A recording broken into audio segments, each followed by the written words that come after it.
রং news, রঙিন নয়, সত্যের গভীরে। 1000 কিমি লম্বা মেঘে ঢাকছে 3 দেশ। 1000 কিমি লম্বা মেঘে ঢাকা পড়ছে 3 দেশ। আবহবিদরা জানিয়েছেন, আবহাওয়ার খামখেয়ালিপনায় আফগানিস্তান, পাকিস্তান হয়ে ভারত পর্যন্ত দীর্ঘ এলাকা ঢাকা পড়ছে প্রায় 1000 কিমি লম্বা মেঘে। এর মূলে রয়েছে পশ্চিমী ঝঞ্ঝা। ফলে চৈত্রের শুরুতেই গরমের বদলে ঝড় বৃষ্টির দাপট দেখা দিয়েছে ভারতের বিভিন্ন অঞ্চলে। সাধারণত পশ্চিমী ঝঞ্ঝা ভূমধ্যসাগরীয় এলাকা থেকে উত্তর পূর্ব ঘুরে শীতে তুষারপাত ঘটায় হিমালয়ের পার্বত্য অঞ্চলে।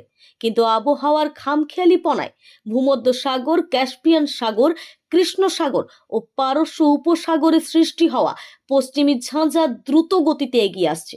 একই সঙ্গে আরব সাগর থেকে জলীয় বাষ্প টেনে সেটি পরিণত হচ্ছে অতিমাত্রায় শক্তিশালী পশ্চিমী ঝঞ্ঝায়।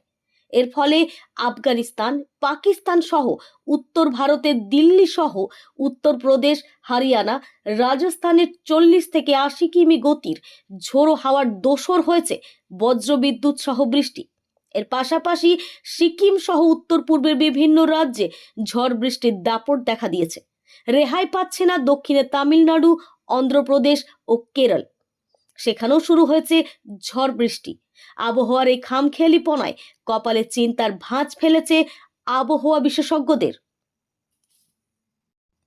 ব্যুরো রিপোর্ট, কলমে সোমনাথ মুখোপাধ্যায়, ভিডিও এডিটিংয়ে প্রসূন মান্না ও আমি রং নিউজের রিপোর্টার রূপা সরকার। রং নিউজ মানে রঙিন নয়, সত্যের গভীরে।